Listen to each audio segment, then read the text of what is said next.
आपण पाहू शकतात महाराष्ट्रामध्ये अखंड महाराष्ट्रामध्ये जे सर्वात मोठं मैदान झालं डबल चंद्रहारदादा पाटील यांच्या मैदानामध्ये जी 2 नंबरची गाडी पळाली रुद्रा आणि रुद्राची त्याचे मालक या ठिकाणी उभे आहेत। दादा तुमची ओळख द्या।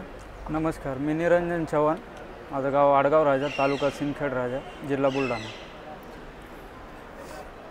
रुद्राची गाडी काय नियोजन घडलं? नियोजन म्हणजे पहिले आम्ही 2-3 वेळेस गाडी पळवलेली, सारखी गाडी गुलालात राहिलेली, त्याच्यामुळं विचार केला मग की हीच गाडी आपण दादाच्या मैदानात पळवू।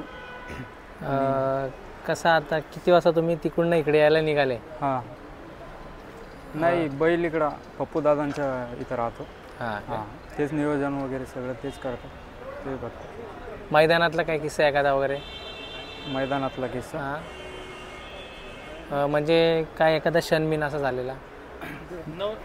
आमची मध्ये लागली होती 10 नंबर तासावरती। मैदानात 131 काहीतरी फेरे पळाले, त्यातली आपली एकच गाडी की ती 10 नंबर तासावरनी निकालासाठी पात्र झाली। बापरे! आणि सगळ्यात महाराष्ट्रातला टॉपचा सेमी आपला सेमी होता। त्या तो आनंदाचा क्षण मैदानातला, तो म्हणजे एकदम आनंदाचा क्षण होता की त्या एकदम महाराष्ट्रातल्या टॉपच्या गाड्या होत्या आणि त्या टॉपच्या गाडीमध्ये आपल्या गाडीने लढत दिली। कुठेतरी ना महाराष्ट्राला नवीन म्हणजे एक नवीन चेहरा बघायला भेटला।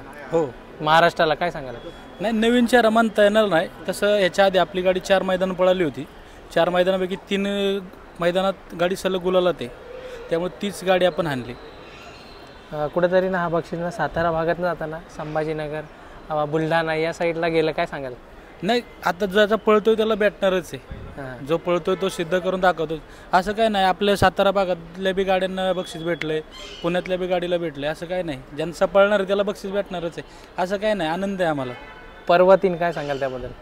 पर्व 3ला आमची तयारी मोठी असेल, 100% मोठी तयारी असेल। तसं बक्षीस पण मोठं ठेवलं त्यांनी। हो, त्यांनी आता BMW आणि पहिलं त्यांचं मनापासून आभार चंद्रहारदादा पाटलांचं, कारण सर्वसामान्य माणसाला आज थार गाडी मिळते, फॉर्च्युनर गाडी मिळते, हे काय छोटी रक्कम नाही आहे। आज 50 लाख रुपये एका शेतकऱ्याच्या घरात जाणार आहेत आणि ज्यांना पहिली फॉर्च्युनर मिळाली त्यांच्या तालुक्यात फक्त एकच फॉर्च्युनर आहे त्यांच्या आमदाराकडे। बैल पालताना बघितला, खूप जणांच्या मागण्या देखील आल्या असेल, काय सांगाल त्याबद्दल? नाही, मागण्या तर आहेत, रोजच चालूच आहेत। चालेल, आता बक्षीस वितरण समारंभ चालू आहे, आपण पण तिकडे जाऊया, बाकीची मुलाखत पुढे घेऊ। धन्यवाद।